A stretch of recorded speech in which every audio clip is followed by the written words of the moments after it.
Sir నమస్తే sir, Prasanna Kumar గారు నమస్తే అండి. సార్ ప్రస్తుతం ఏదైతే ఉందో ఫెడరేషన్ వాళ్ళు 30% వేజెస్ పెంచమని ఫిల్మ్ ఛాంబర్కు తర్వాత ప్రొడ్యూసర్స్ కౌన్సిల్కి డిమాండ్స్ పెట్టారు. వాటి గురించి మీ అభిప్రాయం చెప్పండి సార్. జనరల్గా Telugu film industry employees federation అనేది ఒకప్పుడు మనకి ఇండస్ట్రీ ఒక కలకటాలో పుట్టి షోలాపూరు, కొల్హాపూరు, బాంబే నుంచి మొదలయ్యి సౌత్ ఇండస్ట్రీ మొత్తం చెన్నైకి రావడం జరిగింది. చెన్నైకి వచ్చిన తర్వాత చెన్నై నుంచి మన తెలుగు రాష్ట్రాల్లోకి మన ఇండస్ట్రీ రావాలి అని అనుకుని దాని మీద సుదీర్ఘ పోరాటాలు జరిగినా కూడా ఇక్కడ రాకపోతే ఆ రోజున ఇదే ఛాంబర్ బిల్డింగ్లో రామానాయుడు కళామండపంలో కోటా శ్రీనివాసరావు అమర నిరాహార దీక్ష కూర్చుని ఇండస్ట్రీ మొత్తం తెలుగు రాష్ట్రాల్లోకి రావాలి అని చాలా తీవ్రంగా పోరాడి ఆ రోజున ఇక్కడ తెలుగు ఫిల్మ్ ఎంప్లాయీస్ ఫెడరేషన్ అనేది ప్రపంచంలో ఎక్కడా లేని విధంగా, జనరల్గా ఏంటంటే ఏదన్నా కార్మికుల సంఘం పెడుతున్నాము అని అంటే ఓనర్స్ ఎవరో ఒప్పుకోడు, కానీ ఇక్కడ నిర్మాతలందరూ కలిపి తెలుగు ఫిల్మ్ ఎంప్లాయీస్ ఫెడరేషన్ పెట్టడం జరిగింది. ఇది ఇక్కడ తెలుగు ఫిల్మ్ ఎంప్లాయీస్ ఫెడరేషన్ రావటం అనేది మూలం. సో అప్పుడు ఏంటంటే film employees federation of south India అని దాని మీద 24 క్రాఫ్ట్స్ ఉండేది. Film employees federation of south ఇండియాలో అక్కడ బాగా స్కిల్డ్ వర్కర్స్గా ఉండి తర్వాత ఇక్కడ మన దగ్గర అంత స్కిల్డ్ కాదు అని అనుకున్న ఇదిలో అందరం అప్పుడు మన దగ్గర తెలుగు ప్రొడ్యూసర్లు అందరం కూడా మన తెలుగు వాళ్ళకే షూటింగ్లకి అవకాశం ఇవ్వటం అనేది జరిగేది.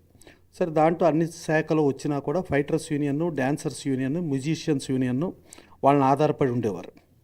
నేను యముడన్నకు మొగుడు అనే సినిమా తీసినప్పుడు అప్పుడు టైగర్ అప్పారావు అని చెప్పి అప్పటికి ఇక్కడ స్కిల్డ్ కాకపోయినా కూడా మన వాడికి ఇవ్వాలి అని మనం ఇవ్వటం, తర్వాత ఇక్కడ ఫైటర్స్ని వాడటం ఇవన్నీ జరిగింది.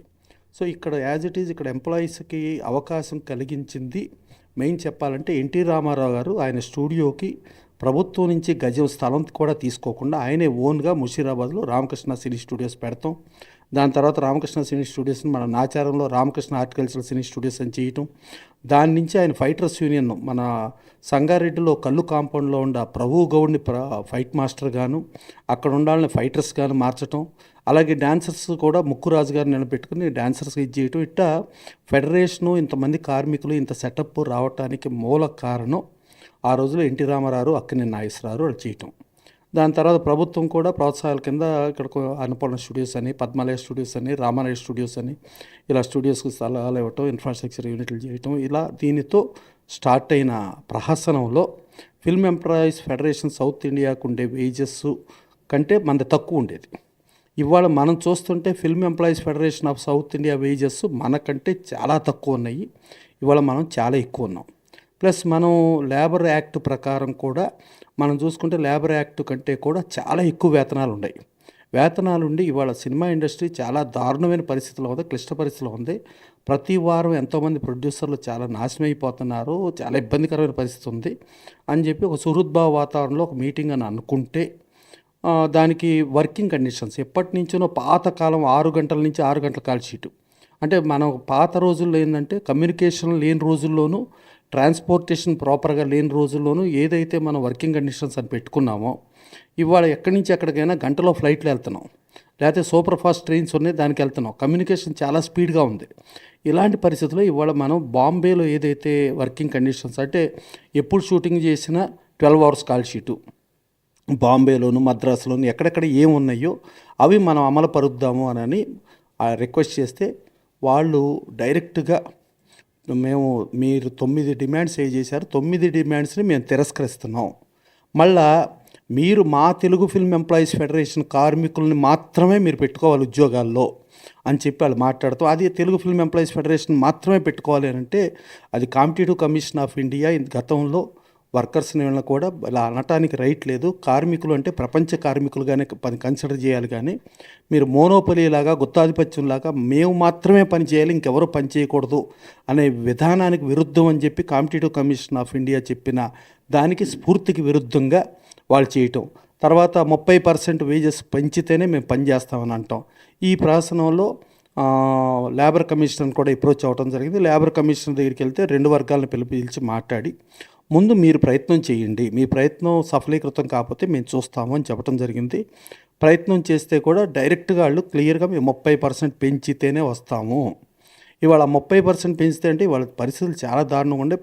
పక్కన కర్ణాటక ఇండస్ట్రీ కానీ, కేరళ ఇండస్ట్రీ కానీ, తమిళ ఇండస్ట్రీ కానీ, ఈవెన్ బాంబే హిందీ ఇండస్ట్రీ కానీ లేని విధంగా ఇక్కడ చూసుకుంటే ప్రొడ్యూసర్ ఇబ్బందికరమైన పరిస్థితుల్లో ఉన్నప్పుడు ఇలా అని చెప్పి ఏకపక్షంగా వెళ్ళే నిర్ణయం ఉండదు. ఇదిలో లేబర్ కమిషనర్ గారు సరే నేను మీ ఇద్దరిని మాట్లాడి నేను చేస్తాను అని చెప్పి ఆయన మాట్లాడటం జరిగింది. మాట్లాడితే ఆయన మాటకి కూడా గౌరవం ఇవ్వకుండా వాళ్ళు ఏకపక్షంగా 30% ఇంక్రీజ్ చేసి వచ్చేవాళ్ళు ఫెడరేషన్కి కాగితం పెట్టుకుంటే ఆ కాగితానికి మేము పర్మిషన్ ఇస్తేనే ఆ 30% అయితేనే మేము పనిచేస్తాము అని చెప్పి ఒక ఏకపక్ష నిర్ణయం తీసుకుంటం జరిగింది.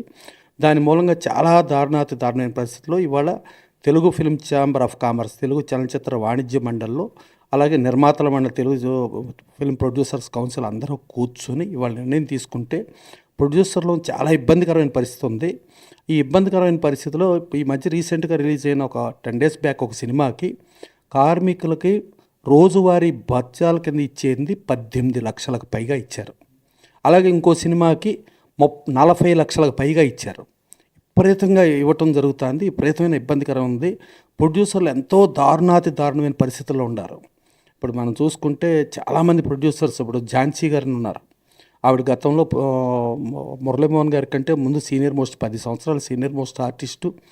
ఆవిడ ఫిల్మ్ నగర్లో కూడా ఒక 2 story బిల్డింగ్ కట్టి ఉన్నారు. తర్వాత ప్రొడ్యూసర్ అయ్యారు. తర్వాత మీడియేటర్గా కూడా చేసి చివరికి దారుణమైన పరిస్థితిలో ఆవిడ ఇబ్బంది పడతాం. ఆ ఇబ్బంది పడితే ప్రొడ్యూస్ కౌన్సిల్ నుంచి 5,000 రూపాయల పెన్షను ఆవిడ్ని ఓల్డేజ్ హోమ్లో చేర్పిస్తే ఆ ఓల్డేజ్ హోమ్కి డైరెక్ట్గా 5,000 పెన్షన్తో ఆవిడ బతుకుతూ ఉంటే రీసెంట్గా ఆవిడ శివైక్యం చెందారు, కాలం చెందారు.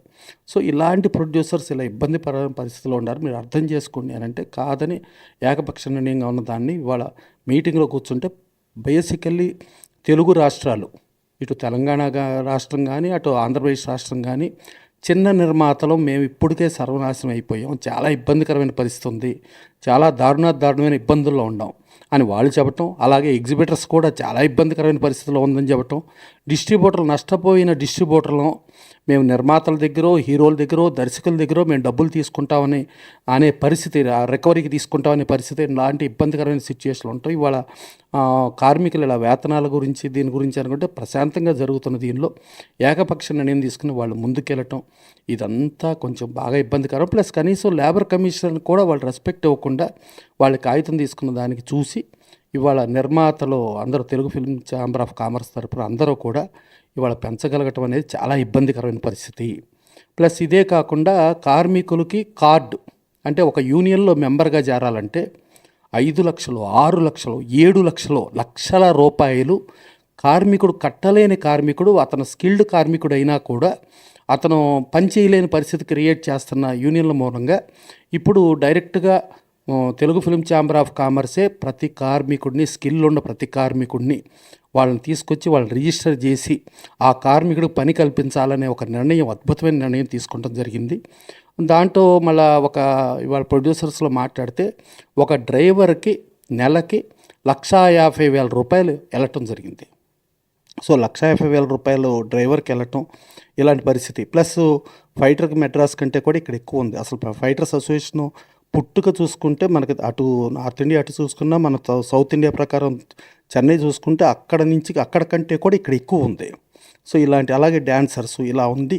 ఇలా ప్రొడ్యూసర్ని చాలా ఇబ్బందులకు గురవుతున్న ఈ పరిస్థితిలో ఇలా ఫెడరేషన్ ఏకపక్ష నిర్ణయం తీసుకుని ఏకపక్ష నిర్ణయంతో ఇబ్బంది పడతాం అనేది చాలా తప్పు అని చెప్పి అందరూ క్లియర్గా చెప్పేశారు. చెప్పి ఏకగ్రీవంగా ఒక తీర్మానంలాగా చేసుకుని మనం ముందుకెళ్ళి దీనిలో ఎవరితోనైనా పని చేయించుకుందాం. ఏ కార్మికుడైనా మన కార్మికుడు పొట్ట కొట్టడం, ఈ యూనియన్ కార్డులు అని చెప్పి ఈ యూనియన్ కార్డులతో కార్మికులు పొట్ట కొట్టడం కరెక్ట్ కాదు. ప్లస్ ఇవాళ ఏంటంటే ధనిక కార్మికుడు, నిరుపేద కార్మికుడు, మళ్ళీ వాళ్ళు ఈ కార్మికులు వితండవాదం ఏంటంటే హీరోలకు అంతంత డబ్బులు ఇస్తారు, లేకపోతే డైరెక్టర్లకు అంతంత డబ్బులు ఇస్తారు. మరి మాకు ఇవ్వటానికి ఏంటి అంటే హీరోలు కూడా కార్మికులే, దర్శకులు కూడా కార్మికులే.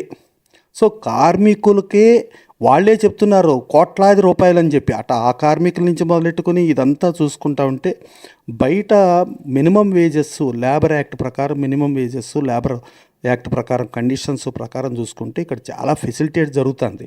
మళ్ళా పొద్దున్నే ఒక 6 రకాల టిఫిన్లు, తర్వాత మధ్యాహ్నానికి నాన్ వెజ్లు భోజనాలు, తర్వాత ఈవినింగ్కి మళ్ళా టిఫిను, మళ్ళీ రాత్రికి భోజనాలు, ఇలా చాలా అద్భుతంగా అంటే ఒక అతిథి దేవోభవ కంటే కూడా చాలా మంచిగా చూసుకుంటూ చాలా చేసుకుంటూ కార్మికులు, నిర్మాతలు అందరం ఒక కుటుంబంలాగా ముందుకెళ్తున్న పరిస్థితిలో ఇవాళ ఒక విభేదకరమైన వాతావరణం, ఒక ఆ, సొంతంగా అసలు డైరెక్ట్గా లేబర్ కమిషన్ని కాదని, ఇది కాదని ఇలాంటి ఒక నిర్ణయం తీసుకుంటాం అనేది చాలా దురదృష్టకరం, చాలా బాధాకరం. దీని మూలంగా సినిమా ఇండస్ట్రీ చాలా ఆల్రెడీ ఏంటంటే మా సినిమా ఇండస్ట్రీలో ఎగ్జిబిటర్లు వాళ్ళు ఎప్పటి నుంచి చెప్తున్నారు, మేము థియేటర్లు మూసేయాల్సి పరిస్థితి వస్తుంది, డిస్ట్రిబ్యూటర్లు మేము నాశనం అయిపోతున్నాం అనే పరిస్థితి వస్తుంది, ప్రొడ్యూసర్లు నాశనం అయిపోతున్న పరిస్థితి వస్తుంది. దీనిలో ఎవరికాళ్ళు అందరం ఒకప్పుడు ఏంటంటే పరిశ్రమ అంటే పరిశ్రమలో ఏ సమస్య ఉన్నా పరిశ్రమలో అన్ని సెక్షన్లో అందరం కూర్చుని మాట్లాడుకుని చేసుకునే విధానం ఉండేది. ఆ విధానానికి విరుద్ధంగా ఇవాళ చేయటాన్ని ఇవాళ ప్రొడ్యూసర్స్ అందరూ ఏకగ్రీవ తీర్మానంగా వాళ్ళు ఇచ్చేయటం జరిగింది. దానికి సంబంధించి ప్రెస్ నోట్ కూడా ఇవ్వటం జరిగింది. మళ్ళీ అలాగే స్కిల్ని డెవలప్ చేయడానికి ప్రభుత్వం ప్రోత్సాహకరంగా ఒక సిస్టమ్ చేస్తే వాళ్ళకి కూడా స్కిల్ని డెవలప్ చేయడానికి రేపు అది కూడా మీటింగ్ పెడతాం జరిగింది. ఆ మీటింగ్లో అక్కడ స్కిల్ని వాళ్ళు డెవలప్ చేస్తే వాళ్ళని కూడా కార్మికులుగా చేర్చుకుంటానికి కూడా అది కూడా ఛాంబర్ ముందుకొచ్చి వాళ్ళ ప్రెస్ నోట్ కూడా చాలా క్లియర్గా ఇవ్వటం జరిగింది. ఇవాళ మధ్యాహ్నము film chamber plus at the same time Telugu film producers కౌన్సిల్లో ఒక సంచలన నిర్ణయం తీసుకుందని ఒక టాక్ అయితే వచ్చింది సార్. అది ఏంటంటే 24 క్రాఫ్ట్స్లో ఉన్న యూనియన్స్ ఏవైతే ఉన్నాయో వాటితో సంబంధం లేకుండా ఏదైతే ఫిలిం ఛాంబరే డైరెక్ట్గా స్కిల్డ్ ఉన్న కార్మికులను అపాయింట్ చేసుకొని వాళ్ళతో వర్క్ చేయిస్తామనేది వినికిడి. అది సాధ్యమవుతుందా సార్? 24 క్రాఫ్ట్స్ యూనియన్లకి వ్యతిరేకంగా కాదు. యూనియన్లో ఉన్న కార్మికులను కూడా చేసుకుంటూ యూనియన్లో కేవలం ఈ లక్షలాది రూపాయలు కార్డులు కడితేనే కార్మికుడిగా మీకు ఎంట్రీ అని చెప్పి నిజమైన కార్మికులు పొట్ట కొడుతున్నారు. ఇది కరెక్ట్ కాదు. కార్మికుడు అంటే ఎక్కడైనా పనిచేయాలి. నేను అదే ఇందాక చెప్పే కదా, మీ కాంపిటేటివ్ కమిషన్ ఆఫ్ ఇండియా మీరు మా కార్మికులతోనే పని చెయ్యాలి అని చెప్పనే రైటు లేదు. అలాగే గతంలో మనం ఛాంబర్ నుంచి కూడా పలానా వాళ్ళతోనే పనిచేయాలనేది కాకుండా ఇప్పుడు ఫస్ట్ క్లాజు మనకు అగ్రిమెంట్లో చూసుకుంటే నిర్మాత తన ఇష్టానుసారం ఏ కార్మికుడినైనా పెట్టుకోవచ్చు, ఏ కార్మికుడితోనైనా పని చేయవచ్చు అని చెబుతూనే ఉన్నారు. కానీ ఇప్పుడు డాన్సర్స్ యూనియన్ ఏది షేరింగ్ అంటారు. ఇప్పుడు మెడ్రాస్లో ఒక డాన్స్ మాస్టర్ వస్తే మెడ్రాస్ సగం ఇక్కడ సగం అని చెప్పి షేరింగ్ అంటారు. సో మెడ్రాస్ నుంచి వచ్చే డాన్సర్స్కి వచ్చే కోఆర్డినేటర్కే ప్రొడ్యూసర్ డబ్బులు కట్టాలి, హైదరాబాద్ నుంచి వచ్చే కోఆర్డినేటర్కే డబ్బులు కట్టాలి. అలాగే ఫైటర్స్ యూనియన్కి వచ్చేటప్పుడు ఫైటర్స్ కూడా అక్కడి నుంచి వచ్చేవాళ్ళకి ఇక్కడి నుంచి వచ్చేవాళ్ళకి ఇట్టా చాలా తలకమించిన భారం అయిపోయి చాలా కాస్ట్ ఆఫ్ ప్రొడక్షన్ పెరిగిపోయి చాలా ఇబ్బందికరమైన పరిస్థితిలో నిర్మాతలు ఉన్నారు. ఇవాళ ఇండస్ట్రీ ఉంది. ప్లస్ ఇంకోటి ఏంటంటే హీరోలకు ఇచ్చి మాకేంటి అంటారు. ఇవాళ హీరోల బట్టే శాటిలైట్ కొంటారు, హీరోల బట్టే ఓటీటీ కొంటారు, హీరోల బట్టే డిస్ట్రిబ్యూటర్ వస్తాడు, హీరోల బట్టే ఎగ్జిబిటర్ వస్తాడు, హీరోల బట్టే ప్రేక్షకుడు వస్తున్న పరిస్థితిలో ఇవాళ ఉంది ఇండస్ట్రీ. ఉండి దానికి ఇదైనప్పుడు ఏంటి అనేది పరిస్థితి మాట్లాడుతున్నారు. అలాగే డైరెక్టర్స్, ఒక సక్సెస్ఫుల్ డైరెక్టర్ అని అంటే సక్సెస్ఫుల్ డైరెక్టర్ సినిమా చేస్తున్నాడు అనగానే ఓటీటీ, శాటిలైటు, తర్వాత డిస్ట్రిబ్యూషన్, ఎగ్జిబిషన్లో ప్రేక్షకుడు ఇలా వచ్చే పరిస్థితిలో ఉంది. ప్లస్ మోర్ ఓవర్ ఇవాళ నిర్మాత అంటే అతను ఒక్కడే పెట్టుబడిదారుడు, అతను ఒక్కడే యజమాని. హీరోలైనా డైరెక్టర్లైనా 24 క్రాఫ్ట్లు, డాన్సర్స్ కానీ, ఫైటర్స్ కానీ, మేకప్ కానీ, కాస్ట్యూమర్లు కానీ, లేకపోతే జూనియర్ ఆర్టిస్టులు ఏజెంట్లు కానీ, డ్రైవర్స్ కానీ, ఇలా 24 క్రాఫ్టుల వాళ్ళు కార్మికులే. అందుకని ఇలా కార్మికులే అన్నప్పుడు మనము కార్మికులుగా ప్రతి కార్మికుడు పనిచేసేటట్టు ఉండాలి. ప్రతి కార్మికుడికి గూడు గుడ్డ అనే రేంజ్లో వాళ్ళకు వచ్చేటట్టు ఉండాలి. కానీ కేవలం కొద్ది మంది మాత్రమే ధనిక కార్మికుల్లాగా ఉంటాం, మిగిలిన వాళ్ళు నిరుపేద కార్మికుల్లాగా ఉండి ఆ నిరుపేద కార్మికులను పని చేయనివ్వకుండా అడ్డుకుంటాం అనేది కరెక్ట్ విధానం కాదని, కార్మికుడు ఎవరైనా స్కిల్డ్ కార్మికుడు తను సాంకేతిక నైపుణ్యం అవన్నీ ఉండి వాళ్ళ టెక్నాలజీ మారింది, టెక్నాలజీలో అన్నిట్లో ప్రావీణ్యం ఉండి అన్నిట్లో ఉండవాళ్ళని ఎవరైనా వాళ్ళని టెస్ట్ చేసి వాళ్ళని చూసి వాళ్ళకి ఛాంబరే డైరెక్ట్ కార్డు ఇచ్చి ఛాంబరే వాళ్ళకి పనిచేసేటట్టు ఇది ఒక దీర్ఘకాలిక సిస్టంలో ఇది ఒక పద్ధతి. ఇప్పుడు ఒక షార్ట్ ఇదిలో ఇప్పుడు ఫెడరేషన్ దీనికి ఇచ్చిన దానికి చాలా బాధాకరమైన, అంటే చిన్న నిర్మాతలు, మధ్యతరగతి నిర్మాతలు చాలా ఇబ్బందికరమైన పరిస్థితిలో ఉన్నారు. అలా చిన్న నిర్మాతలు, మధ్యతరగతి నిర్మాతలు తీసే సినిమాల్లోనే న్యూ టాలెంట్ వస్తుంది. ఇవాళ ప్రతి పెద్ద డైరెక్టరు ఒక చిన్న డైరెక్టర్గా స్టార్ట్ అయ్యి వచ్చిన వాళ్ళే. ప్రతి హీరో కూడా ఒక చిన్న దాని నుంచి వచ్చి వాళ్ళ స్టార్ హీరోలుగా మారటం జరిగింది. అంటే ఇది ఈ న్యూ బ్లడ్ న్యూ సిస్టము రాగలగాలంటే కేవలం చిన్న సినిమాలు మధ్యతరగతి సినిమాల్లోగానే ఉంటుంది. ఈ చిన్న సినిమాలు మధ్యతరగతి సినిమాలని చంపేసే పరిస్థితిలో ఉండి ఇది ఏంటో ఇవాళ చేయలేక పరిస్థితి. ఇప్పుడు చూసుకుంటే ఒక ప్రొడ్యూసర్ 18 కోట్లు దీనికే రోజువారీ బత్తాలకే ఇచ్చాడు అని అంటే రేపు 30% అంటే 5,40,00,000 పెరుగుద్ది, అంటే 23,40,00,000 అవుతుంది. మొన్న ఒక సినిమాకి 40 కోట్లు దీనికే ఇచ్చారంటే 40 కోట్లకి 30% అంటే 52 కోట్లు అవుతుంది. ఎక్కడి నుంచి రావాలి, ఎక్కడి నుంచి వస్తుంది? ఒక పక్క నుంచి మా ప్రేక్షకుడి మీద రుద్దటం అనేది అది తప్పు. ప్రేక్షకుడు మనం ఇలా ఇది చేసుకుని ప్రేక్షకుడిని ఇది చేయడం కరెక్ట్ కాదు. ఇవాళ ఒక డ్రైవర్కి లేబర్ వేజెస్ యాక్ట్లో 12 అవర్స్ పనిచేస్తే 1771 రూపాయలు అయితే మనం చాలా ఎక్కువ ఇస్తున్నాం. అలాగే ఒక ప్రొడక్షన్ బాయ్కి మనం చాలా ఎక్కువ ఇస్తున్నాం.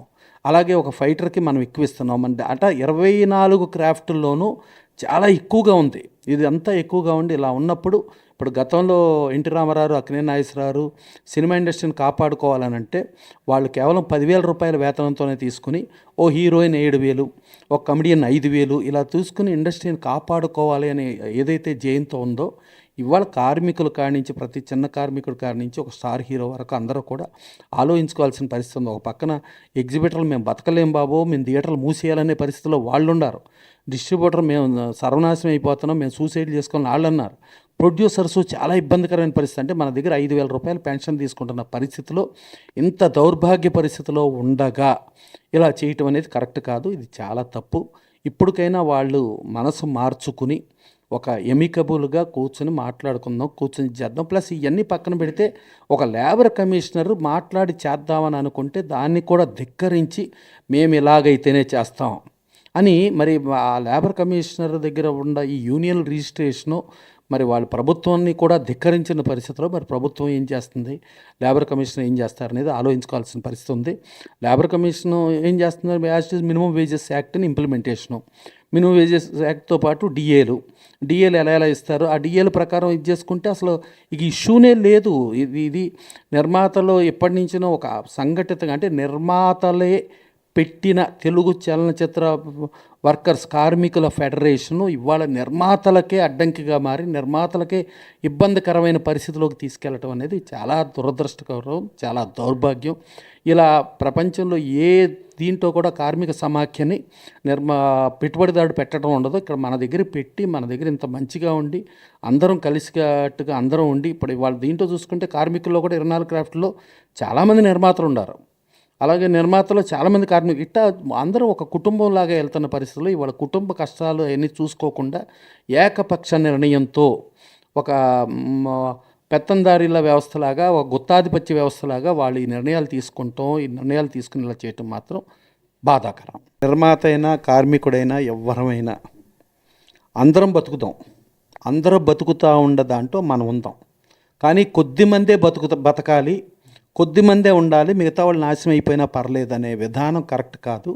అందుకని కలిసికట్టుగా అందరం ఇక్కడ ఏంటంటే కార్మిక సమాఖ్యే నిర్మాతలు పెట్టిన కార్మిక సమాఖ్య కాబట్టి ఆ రోజు మద్రాసు నుంచి ఇక్కడికి ఇండస్ట్రీ రావడానికి ఆ రోజు నిర్మాతలు ఎంత కష్టపడ్డారు, ఆ రోజు కోటా శ్రీనివాసరావు ఆయన అమరనాథ దీక్ష చేసి ఇక్కడ ఇండస్ట్రీని ఇక్కడ షిఫ్ట్ చేయడానికి ఎంత కష్టపడ్డారు, ఇవన్నీ చూసుకుంటా ఉంటే కోటా శ్రీనివాసరావు వాళ్ళ మనలో లేకపోయినా ఆయన ఆత్మ చూస్తూనే ఉంటుంది.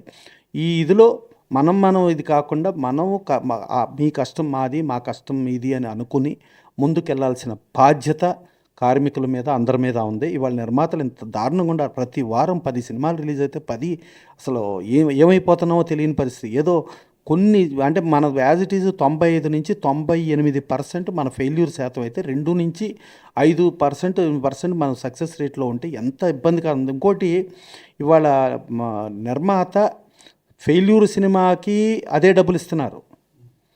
అలా ఫెయిల్యూర్ సినిమాకి అదే డబ్బులు ఇస్తున్నారంటే 95 to 98% కార్మికులు ఇవాళ బతుకుతున్నారంటే నిర్మాతలు ఇబ్బంది పడి ఫెయిల్యూర్ నుంచి బతుకుతున్నారు. నిర్మాతలు ఇబ్బందికరంగా పరిస్థితిలో మనం ఉండం. వీళ్ళందరూ వాళ్ళు నష్టపోతూ వాళ్ళు ఇబ్బంది పడుతూ మన కాపాడుతున్నారు అనేది మినిమం ఇంగిత జ్ఞానంతో అయినా మినిమం అర్థం చేసుకునైనా ముందుకెళ్ళాలి. ప్లస్ దీని చరిత్ర పుట్టుకలో వీళ్ళు పెట్టిన కార్మిక సమాఖ్య అనేది కూడా వాళ్ళు గుర్తుంచుకోవాల్సిన బాధ్యత వాళ్ళ మీద ఉంది. Thank you.